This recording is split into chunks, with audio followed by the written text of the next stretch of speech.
agak uniknya kayak lu kalau beli baju di mana? Suka gue anjing mau beli baju di mana gitu. Gue sempat komplain juga sama lu kan kayak Prit ini dong gitu. Bahkan ya gue pernah dapat surat peringatan gara-gara gue muterin lagu. Anjir gue ngirimin sepatu lewat Bu Christine Hakim loh. Tidak semua orang loh bisa dapat jalur privilege itu. Dan itu gue dapat karena di Hard Rock FM.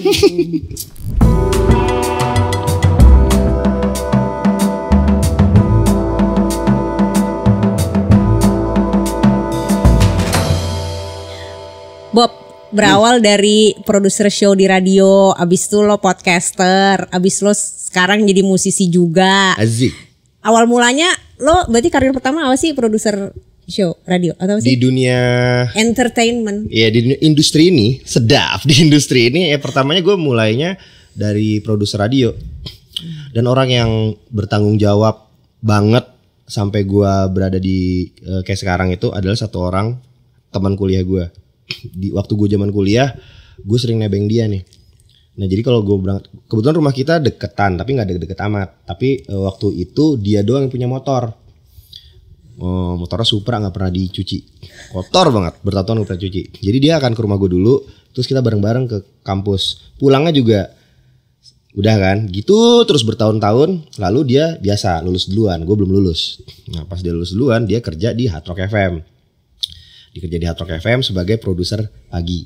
Nah, gue nggak tahu apa tentang radio pada saat itu. Dan gue waktu itu lagi bekerja sama bokap gue yang pekerjaannya keluar kota lah gitu-gitu. Ini nepo baby jadi lo. Apa? Lo nepo baby jadi.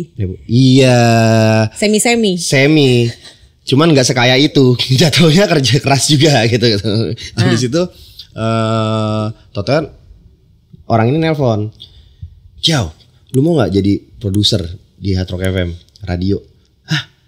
Kayak gimana Cang jadi produser? Udah gampang, nyampe di sini ntar diajarin gitu. Beneran nih gue gak ada basic radio loh. Gue terus di kampus gue ngambil jurnalistik tapi bukan broadcast. Udah gak ngaruh, udah lu sini aja gitu. Lu kan kegiatan lu banyak kan, cerita lu suka cerita kan. Lu sini aja udah, gue yakin lu bisa gitu. Bener ya, yaudah deh biar kita sekantor Ciao. Oke. Nahum Arimara Logo Simanjuntak. Halo Nahum. Datanglah gue hari pertama di interview nih gue, Prit. Itu 2011 ya? 2011 kan? 2011 itu berapa tahun yang lalu ya? 13 tahun yang lalu. Iya. Ada dua kok. Terakhir tuh kalau gak salah ada Enggak. Ada beberapa orang dulu deh. Semacam 11-an atau berapa gitu ngumpul ngisi-ngisi something. Habis itu yang kedua kalinya ada 2 orang nih agak bule. Kuliahnya di Amerika. Sama gue. Terus dia masuk duluan lama. Yang interview gue nggak tahu tuh siapa. Udah selesai dia baru gue. Pas gue datang yang interview gue program director, asisten program director, sama ini sekretaris. Sama satu produser. Jadi 4 orang tuh. Rebecca, SPD, Marco PD, Bomcek sekretaris. Satu lagi siapa ya? Naila. Habis itu pas baru datang, halo nama lu siapa? Bobby gitu. Gue dengar lu suka mancing ya. Karena di resume gue emang ada mancing-mancingnya. Gue ada hobi mancing. Terus gue suka ke Kalimantan cuman buat mancing gitu. Margo, emang apa sih enaknya mancing? Berceritalah gue mancing. Iya mancing itu tuh bla bla bla bla bla. Terus ikan yang lo ambil emang apa? Ada ikan predator namanya snakehead. Ikannya tuh gini-gini gitu. Oh gitu. Udah selesai cerita mancing. Lu suka musik apa gitu? Ya musik-musik 90s standar lah. Ya gue sukanya ini. Oh gitu. Oke, lu kalau misal di sini lu kuat gak sama situasinya? Di sini tuh banyak, boleh diomongin gak ya? Ya gitulah pokoknya di sini banyak orang yang agak gini-gini. Lu nyaman gak gitu? Terus gue bilang nyaman. Oke, udah sip. Oke, selesai. Gue langsung udah gini doang nih. Gue kan kayak kok interview kerja gue cuma disuruh cerita mancing. Gue waktu itu bilang gitu. Terus keluar gimana Ciao kata si Nahum. Ketahu Ciao kok gue disuruh cerita mancing dah. Habis itu gue udah pulang panggilan kedua sama Mbak Evi dulu namanya. Group station manager ya. Halo ya datang kan ya Mbak. Gue dengar dari anak program lu kemarin suka mancing ya. Mancing lagi. Iya mbak gitu. Coba ceritain ke gue belum dapet ceritanya. Gue cerita mancing lagi dong. Yang persis kayak yang kemarin gue ceritain. Udah abis cerita mancing, udah selesai. Gue langsung, lah ini terima gak ya? Waktu ini pertama kalinya gue pengalaman apply ke kantor yang gitu-gitu loh gitu. So yaudah, tahu-tahu. Gak ada pertanyaan lifestyle dan entertainment ya selain musik? Ada sih, cuman gue pikir kalau gue kasih tahu di sini orang-orang kaget lagi. Soalnya pertanyaannya agak-agak gimana kan, Margo? Iya, iya kan? Iya, agak-agak unik nyeleneh agak unik nyeleneh kayak, lu kalau beli baju di mana? Iya. Suka gue anjing mau beli baju di mana gitu. Sampai kayak gitu pertanyaannya soalnya. Mungkin tuh buat ini kali ya mengkurasi lu lifestyle lu gimana, nongkrongnya di mana. Itu gue ditanyain sih. Tapi lebih ya dari itu ditanya 30%, 70%-nya mancing. Tahu-tahu singkat cerita diterima gue, Fred. Jadilah gue produser pagi, kenalan sama lo, segala macam kan, ini. Dapat dapat komputer yang komputernya satu-satunya monitor masih tabung gue doang, karena anak baru. Tahun 2011 tuh ya. Gila, semua udah pada flat-flat, gue masih tabung gue monitor gue. Udah, habis itu jadi Iwet sama Ari, megang sempet Ari sama Desta. Nah, abis Ari sama Desta, gue megang ke sore tuh Bayu sama Andira. Nah, Bayunya jadinya ke pagi, Andira nggak ada orang, ganti-ganti lah tuh. Itu menurut gue masa paling seru gue di Hard Rock FM adalah ketika mencari pasangan buat Andira. Karena waktu ganti-ganti gue sempet Joko Anwar lah, terus sempet siapa lah ya kan, artis-artis aja gue pengen panggilin kan, siapa aja yang mau siaran gitu. Sampai ketemu Gofar. Udah selebihnya pas ketemu Gofar, menurut gue sih udah gue Andira Gofar melakukan hal-hal yang kayaknya pada saat itu gue bisa bilang enak suasana radio. Bener gak? Iya bener. Iya kan? Seru. Pada saat itu lo juga masih provide lagu-lagu yang kita suka. Maksudnya belum yang sama yang belum yang sama sama tempat lain gitu loh. Kan tahun berapa tuh ya Prit ya? 2016 ya? 2015 kan totalnya kita harus sama karena ya gue nggak tahu. Karena riset, balik lagi ke riset. Gue sempat komplain juga sama lu kan kayak Prit ini dong gitu. Bahkan ya gue pernah dapat surat peringatan gara-gara gue muterin lagu yang sebenarnya lagunya keren, cuman waktu itu kan gue lagi siaran sama temen gue Mario. Habis itu putar Beastie Boys kali ya gitu tuh. Iyalah ini kan acara cowok gitu. Habis itu gue waktu itu udah aspidi. Udah aspidi. Terus Ria juga, udahlah lu aja kan, lu bisa buka, lu kan aspidi kan. Oh iya bisa juga ya. Terus gue cuma gini doang. Ini sebenarnya kalau Prita tahu, Prita bakal marah sih. Cuman dia nggak, kalau Prita marah tapi dia nggak bakal nyamperin kita kok. Ada tahu loh. Gitu kan. Paling gitu doang. Oh ya udah set, udah Beastie Boys lah waktu itu. Sure Shot kalau nggak salah. Selesai muter Beastie Boys, iklan, tentunya Marco WhatsApp. Kok gue dengar ada Beastie Boys ya? ini. Dia pantau selalu. Dia pantau selalu. Kayak nggak ada ini. Oh iya tadi ada yang request. Gue liat Twitter nggak ada yang request. Iya lewat WhatsApp gitu. Di mana WhatsApp juga nggak ada. Iya WhatsApp ke gue. Ya udah besok SP. Kena SP gue gara-gara muter Beastie Boys. Tapi seru sih. Gue pada saat kena SP itu gue malah menganggap tuh kayak gitu-gitu doang sih. Lumayan inilah selama gue di radio itu ya sampai gue kayak sekarang networking semuanya dapet dari Hard Rock FM itu. Dan gue dapet ruangan lu. Aduh, cuman lu doang loh yang dapet. Itu udah gue incer banget tuh soalnya kan. Dari yang gue meja gue di sini lama-lama kita sebelahan kan. Jadi kita bisa Prit ini lah. Fotonya lu pindah, gue langsung bilang, ini jadi ruangan gue. Wah, itu gue seneng banget sih. Udah langsung jatah preman ya. Sementara ada beberapa produser yang lain juga kan pada saat itu. Ya cuman waktu itu mungkin gue udah salah satu produser yang paling lama kali. Pada saat itu kan. Jadinya mereka juga kayak, ya udah deh lah dulu. Kan gue dari awal juga dapetnya TV tabung, Prit. Iya. Sekarang habis itu dapat ruangan lah ya. Dapat ruangan lah. Walaupun kecil tapi habis itu padahal lo pakein poster-poster Apose deh gitu. Dipakein poster-poster. Jadi sebenarnya kan ruangan SPD kan yang di sebelah. Sebenarnya ruangannya gede, cuman terbuka. Nah, gue enggak mau, gue maunya ruangan lo yang kecil. Habis itu gue tutupin poster semuanya. Kan banyak ya kita poster-posternya. Sampai di pintunya tuh ada bolongan kalau misal mau ketemu gue tok-tok ntar gue cuma gitu doang. Mau ngapain? Mau ini Bob masukin ini ruang ini siaran. Ya ntar. Gila, ada kayak pintu apa gitu. Tapi habis itu sama HRD-nya suatu hari dihabisin semua posternya. Gue ada pagi-pagi datang ternyata udah kinclong. Jadi terbuka jelas dong, kelihatan dong Terbuka tuh ya, jelas gitu. dari kaca Itu kayak pas luar. masa-masa gue lagi dibikin gak enak biar resign. Emang gitu. Gue pikir lo mau resign sendiri. Enggak. Menempuh karir. Enggak. Abis itu resign gue 2016. Itu kenapa sih ya? Gue lupa deh lo resign itu kenapa Iya, sih? 5 tahun ya lo di situ berarti ya? Intinya disuruh resign lah daripada ribet. Soalnya kan katanya gue udah ya intinya sih gue membawa pengaruh buruk kali ya. Bukan karena lo mungkin paling rebel sendiri kali ya pada saat itu. Gue nggak tahu rebel tuh kayak gimana sih. Kayaknya biasa aja. Pokoknya lo tidak mau menempuh jalur-jalur konservatif. Kayak gue sebenarnya kayak banyak orang. Gue kayak salah satu yang gue emang gak gue lakuin tuh adalah gue nggak pakai kemeja.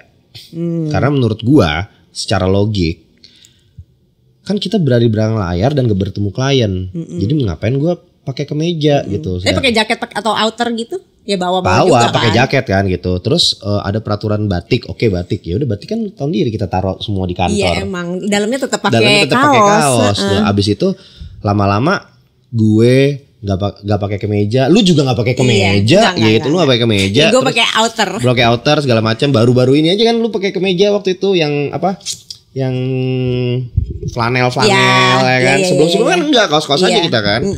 Nah, masa salah satu alasan waktu itu gitu karena kamu ini jadi yang lain ngikutin gak pakai kemeja. Dalam hati gue, ini mah diada-adain aja. Terus habis itu ya udah, jadi mau resign nih. Dan pada saat itu juga gue sempat yang kayak gue ada insiden gue touring, ingat gak pas gue touring lama yang gue touring ke Sumatera kan gue izinnya seminggu gitu jadi kan 2 minggu extend kayak itu dipermasalahkan ya tapi ya sih itu emang gak profesional tapi pada saat itu keputusan gue melakukan itu karena kapan lagi di umur gue sekarang pada saat itu. Lu umur berapa ya waktu itu ya? Waktu itu ya 26 mungkin 25 gitu-gitu kan. Lagi explore banget itu. Kan. Nah, jadi gue langsung lagi di tengah hutan gitu kan, gue mikir kayak kapan lagi gue bisa Vespan tengah hutan yang benar-benar walting segini. Biarin lah kantor bisa nunggu, kalau dibutuh gue juga dimanggil lagi gitu. Saya datang terus dia ditegur. Gini-gini gue bilang iya begini begitu. Gue berdua sama temen gue anak program namanya Bram almarhum. Bram itu PD ke extend juga karena gue mah PD extend orang aspidi gue di sini, ya kan. Singkat cerita si Bram dulu yang di-cut. Gak lama dari Bram baru gue di-cut. Udah. Habis itu baru deh gue jadi host mancing. Ya tapi host. Pertama abis itu host mancing waktu itu di mana sih? Host acara mancing. MNC ya. Oh, MNC TV ya? Iya. Waktu mancing liar gue. Jadi abis dari radio gue ke TV jadi host mancing. Jadi keliling Indonesia mancing cuy. Itu aneh banget sih. Itu pekerjaan impian gue yang gue gak nyangka jadi kenyataan. Tapi seruan mana? Pas lo di TV atau lo di radio? Atau beda-beda? Wah beda-beda sih. Beda. Kalau menurut gue radio seru banget karena networking dari radio itu yang menurut gue penting. Networking radio dari Hard Rock FM itu yang bikin gue jadi kayak sekarang. Nih gue sekarang ini karena networking gue di lantai 8 Sarinah beneran. Banyak yang gak percaya ya. Banyak gak percaya. Cuman itu beneran kayak kok lu bisa ini. Waktu gue di Hard Rock, gue selalu ngomong di Hard Rock. Emang di Hard Rock bisa gimana sih? Kok lu bisa begini? Kenapa semua orang ke Hard Rock? Ya pada saat itu, pada saat dulu radio tuh bukan terkesan ya, penting emang. Jadi semua musisi, semua orang penting segala macam tuh dengan gampangnya kita undang ke radio. Gue aja ingat gak dulu slang? Iya. Slang diundang terus dibayar berapa? Terus gue yang disuruh bayar, gue yang kayak gue nggak mau lah ngasih ini ke Bunda Yvette, ngeri gue. Ya gue suruh orang aja, gue gimana ngomongnya nih gini. Gitu. Maksudnya kita bisa ada slang dengan gampang, ada ya you name it lah. Iya. Noah. Gila. Gua nih dari Hard Rock FM pernah ngirim sepatu boots dari Jakarta ke Maluku Utara, tepatnya ke Pulau Morotai. Tebak lewat siapa? Gua ngirimnya.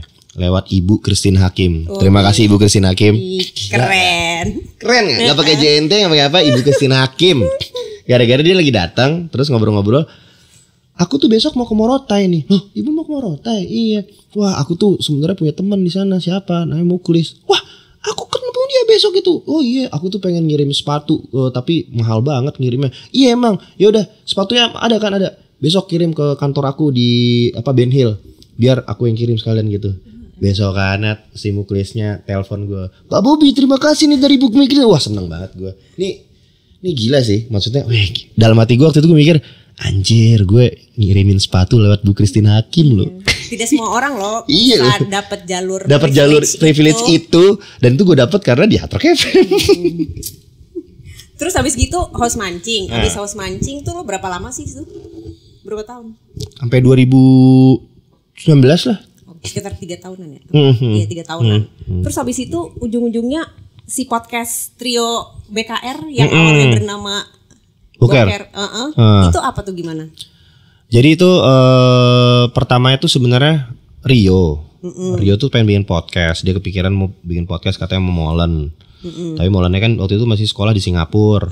Abis itu datanglah Tio Trax, teman kita. Dia udah di box to box juga kan. Lagi-lagi Tio itu juga anak lantai 8. Jadi ini networking kita sekarang pure dari lantai 8 semua dong. Abis itu Tio, karena Tio di box to box, lu mau nggak bikin podcast? Udah gue yang produksiin aja, lu tinggal datang lali lu gambreng. Udah, kira awal-awal bikin lah gue sama Rio. Gue inget tuh di saat Kruang Bin lagi di Jakarta. Kruang Bin lagi di Jakarta di Lot 8 ya, SCBD. Nah sambil nunggu Kruang Bin, gue Mario meeting di Beer Garden, di barnya sambil ngebir. Meeting pertama kita adalah nama kita apa? Kita bikin podcast namanya apa ya? Tadi sempat mau namanya Borok. Aduh. Borok Bobby Rio Wicaksono tadi gitu. Borok. Habis itu nggak ada Molennya tuh. Belum, waktu itu belum ada Molen. Karena kan baru gue berdua. Iya, emang tadinya awalnya gitu. Habis itu karena mikir Molen kan di sana. Habis itu akhirnya jadi Boker. Gue lupa kenapa. Ya udah Boker aja. Ya udah podcast Boker. Kenapa? Ya udah Boker aja. Catchy, ngomongnya enak gitu. Sebenarnya nggak ada. Terus gue cuma ngomong, gue pengen namanya Boker, terus lambang kita ada tapir. Tapir. Iya, gue pengen ada tapir sama apa lah. Iya, ada maskotnya tapir sama anjing berak. Akhirnya pertama tuh didesainin podcast Boker tuh tulisan podcast Boker, ada pohon beringin atau pohon apa gitu, ada anjing berak dan tapir. Podcast Boker tuh, itu lambangnya dulu gitu. Absurd ya? Iya, dan absurd. Dan apa namanya? Awal-awal pertama itu gue masih berdua sama Rio, gue udah sempet interview orang beberapa pas gue masih berdua. Tapi abis itu Molen, gue juga ikutan lah kan bisa gini-gini. Dan Molen tuh pas lagi balik ke Jakarta. Pas lagi balik Jakarta, dia lagi liburan gitu sebelum Singapura.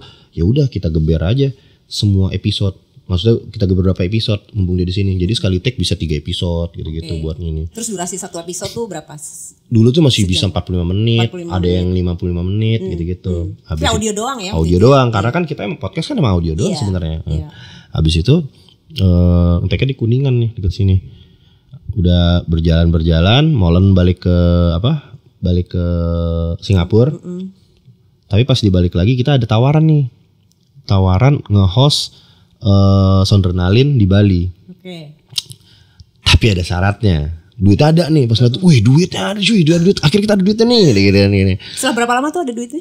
Berapa bulan? Oh iya gila. Iya nggak nyampe setahun. Nah, soalnya waktu itu kebetulan pas kita main in the game tuh lagi nggak terlalu banyak, jadi cepet naiknya dan jadi orang nggak ada pilihan. Dan kita nggak bilang kita pioneer sih, cuman pada saat itu yang konsep bertiga dan kayak tongkrongan juga gue belum melihat banyak atau mungkin gue nggak jauh kali mainnya ya, tapi pada saat itu yang gue denger sih nggak ada. Pede makanya kita yang tongkrongan pertama nih, habis itu baru ada yang lain kan, nggak yang pertama juga sih sebenarnya. Habis itu singkat cerita, udah kita mikirin itu gimana caranya kita Sondrenalin, tapi ada syaratnya dari panitianya lah gitu, dari brand. Namanya Boker banget nih. Eksplisit. Iya. Boker kan nih artinya ini gini. Habis itu iya.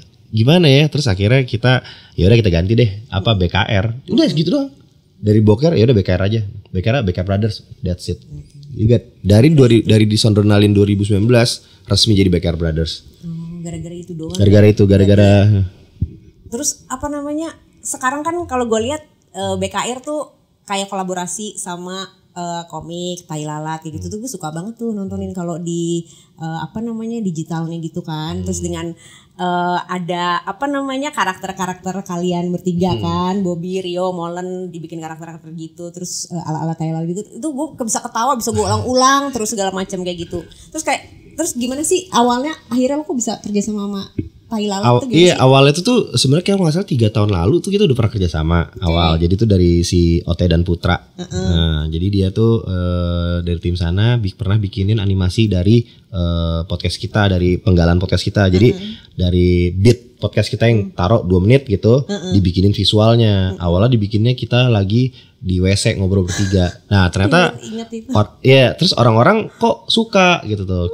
Habis itu dibikin lagi tahun berapa, bikin lagi. Nah, kemarin kepikiran ya udah kalau gitu kita bikin aja Tahi Brothers. Jadi Tai Lalat dan Becker Brothers. Dan kita dedikasi baru ceritanya. Oke. Jadi ntar bahas apa dan 10 menit.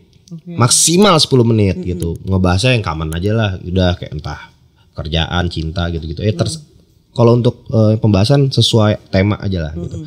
Cuman itu dibikin visualnya, dibikin segala macamnya, terus mikirin yang kayak ini misalnya kita lagi ngobrol nih.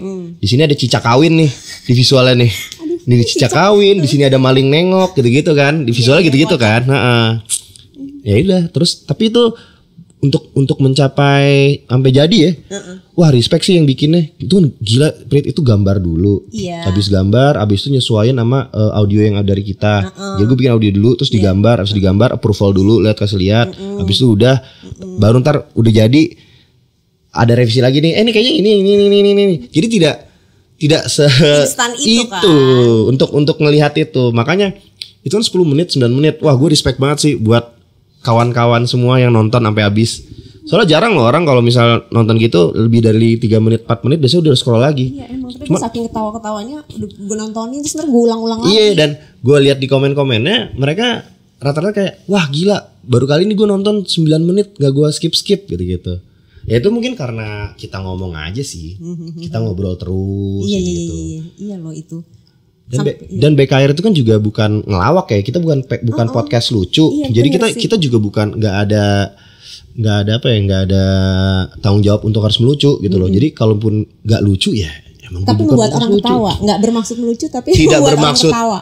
Naturalnya kita mungkin bisa membuat orang tertawa.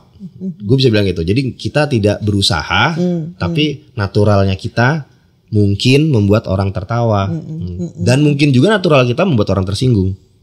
Ya. Nah, pro dan kontra lah. Pro dan kontra, Iya. gitu. Terus dari situ apa brand-brand apa aja sih yang udah masuk ke BKR? Lumayan bervariatif maksud gue. Susu udah beberapa susu lah. Perawatan wajah. Yang buat cowok ya? Buat cowok. Apa namanya? Penumbuh rambut pernah. Gara-gara lu ya? Iya, penumbuh rambut pernah. Terus obat kuat pria pernah. Aduh. Ya, buat pria-pria yang udah gak bisa atau lagi on the way. Anjing high rate gue naik cuy. Oh ya ngobrol karena ini mungkin ya ngobrolin masa lalu. Tapi masa lalu menyenangkan kayaknya. Mungkin excited lu, Bob. Excited. Gitu. Brand banyak sih kalau brand, terus ke kesehatan sih. Paling unik apa brand? Paling unik. Waktu itu ada approach ini brand lingerie gitu sama sex toys. Tapi nggak jadi. Soalnya gue ngeri karena kita yang ngeri. Kita bahas itu, kita kan suka bahas-bahas gitu ya. Gue nggak pengen jatuhnya seksis. Soalnya kita tuh walaupun kita kurang ajar, kita nggak pengen menyinggung orang yang terlalu gitu loh. Iya. Kan ada Molen di situ yang sangat sopan kan. Image-nya harus dijaga. Iya. Ya. Ada Rio. Iya. Bener. Gitu. Oke. Terus setelah BKR sekarang tiba-tiba lo muncul lah masuk sebuah band namanya Fart ya. Ini kentut bukan sih Ren? Iya. Maksudnya kentut betul.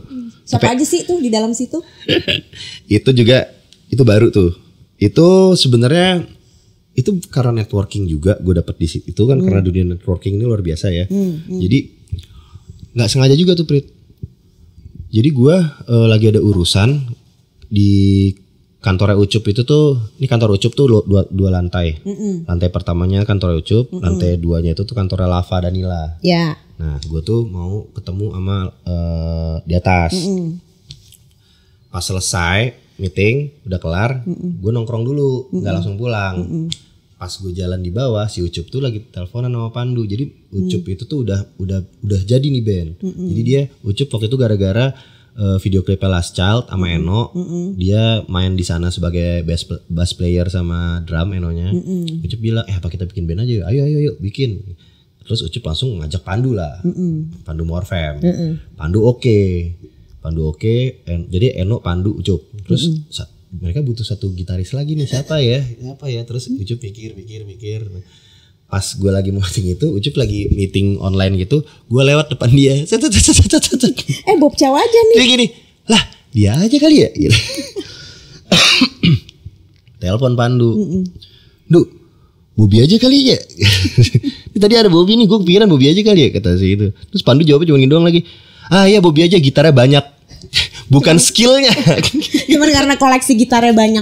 Cuman gitu doang akhirnya. Abis itu Ucup ke atas. Nih random gue lagi ngobrol di atas. Ucup naik ke atas. Bob, lu mau ngeband gak? Mau. Band apaan? Ada pokoknya. Lu mau kan? Bener ya main gitar kan lu? Iya. Yaudah besok latihan. Ini hari Rabu nih. Besok hari Kamis kan. Besok banget Ucup. Iya besok latihan. Malam ini gue invite lu di grup. Ini latihan maksudnya buat latihan ini beneran. Buat apa? Latihan pertama. Latihan pertama maksudnya buat udah ada gig manggung. Belum. Belum. Kita bikin aja dulu. Abis itu udah pas gue masuk grupnya gue lihat orangnya, buset. Ini band apaan nih gitu. Serius ya gitu. Dan ternyata serius. Dan akhirnya kayak kita masuk rekaman, kita masuk segala macem, latihannya serius gitu. Udah ada EP kan kalau nggak salah ya? 5 lagu. Terus lagunya apa? Yang I love you tapi ada meat apa? Yeah, I stop eating meat because of.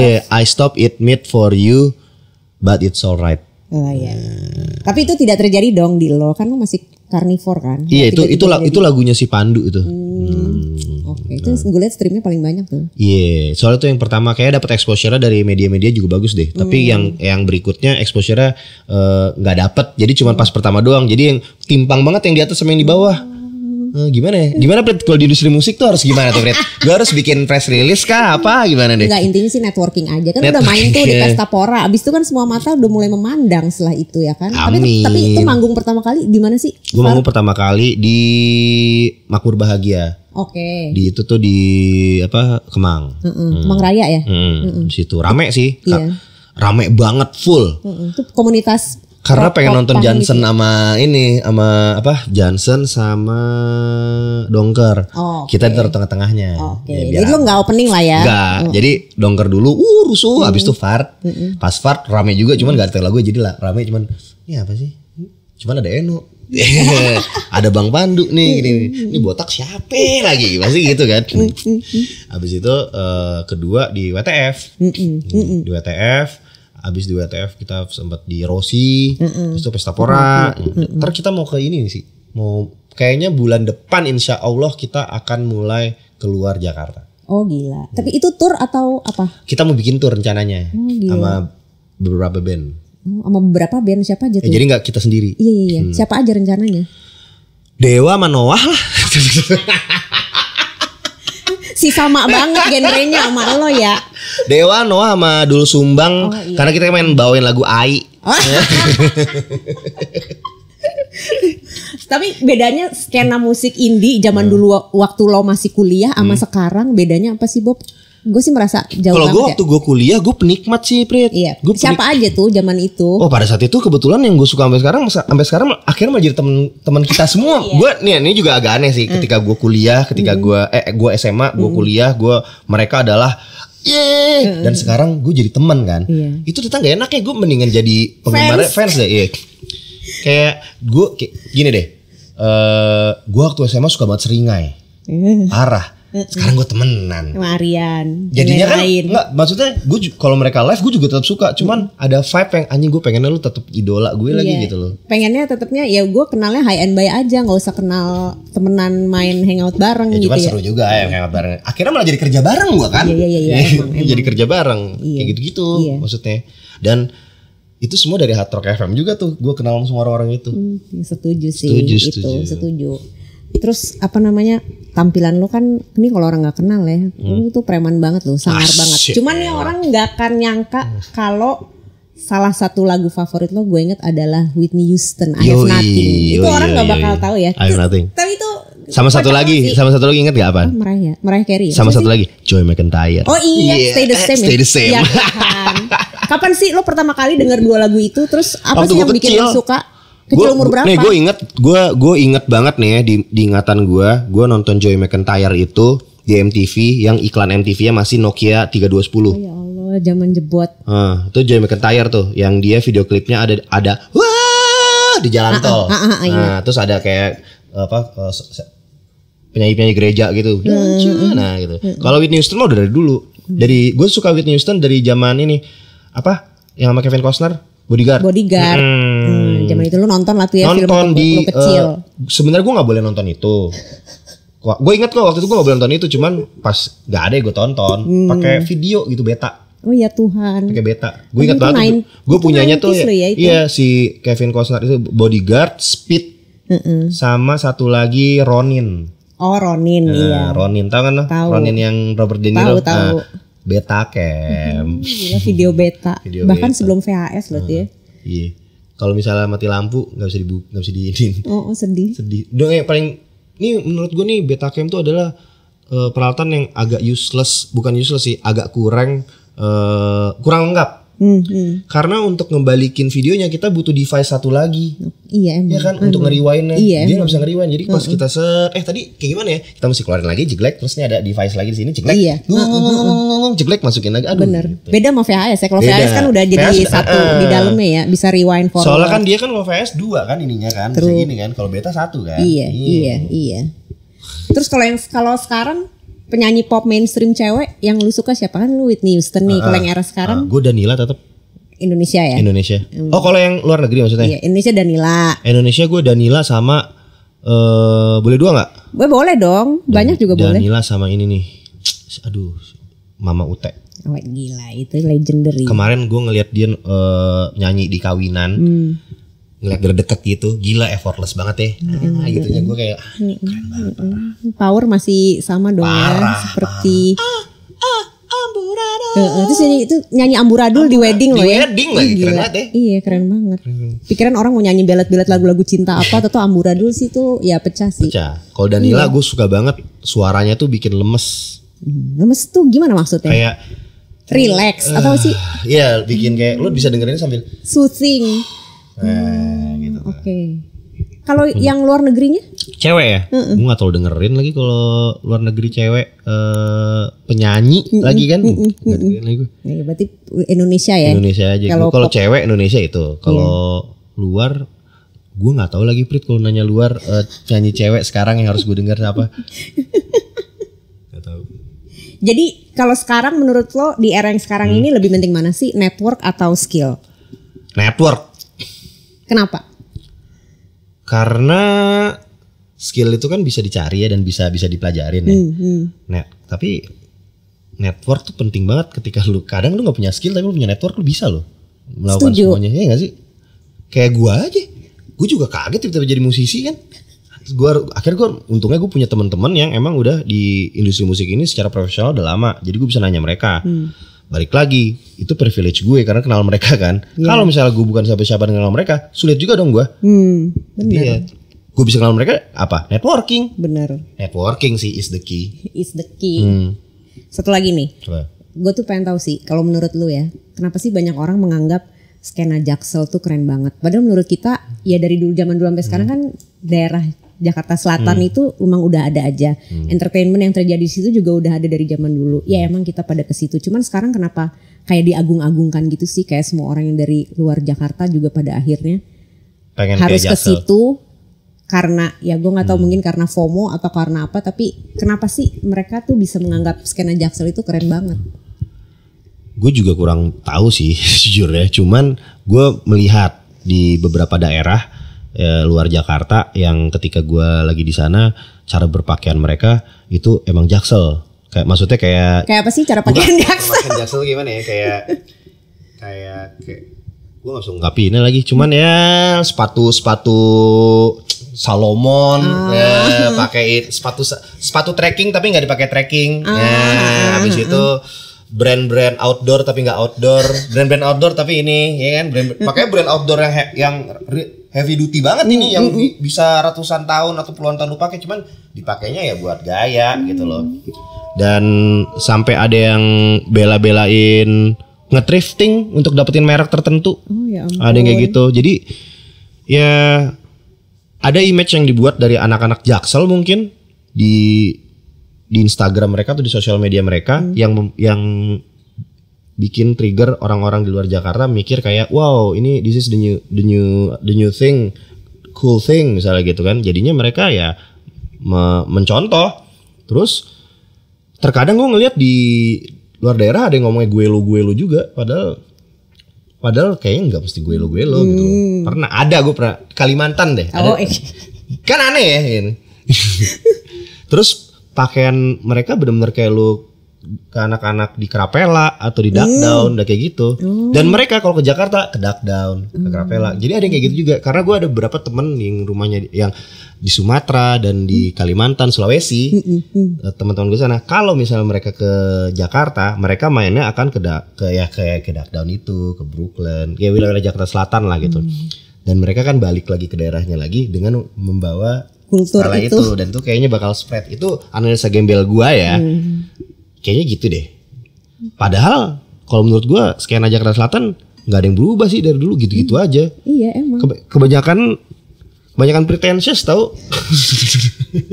Terus yang beneran keren bajunya juga wajar-wajar aja lagi, nggak berusaha tampil keren. Gue agak ini sih sama orang-orang yang kenapa harus keren memakai merek tertentu.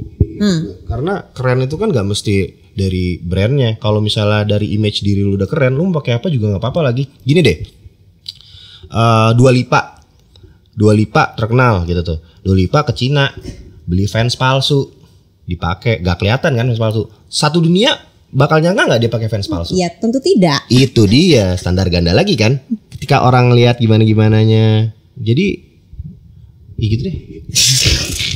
Thank you semua yang udah nonton episode ini. Kalau kalian suka, jangan lupa like dan subscribe dong pastinya. Sampai ketemu di episode selanjutnya.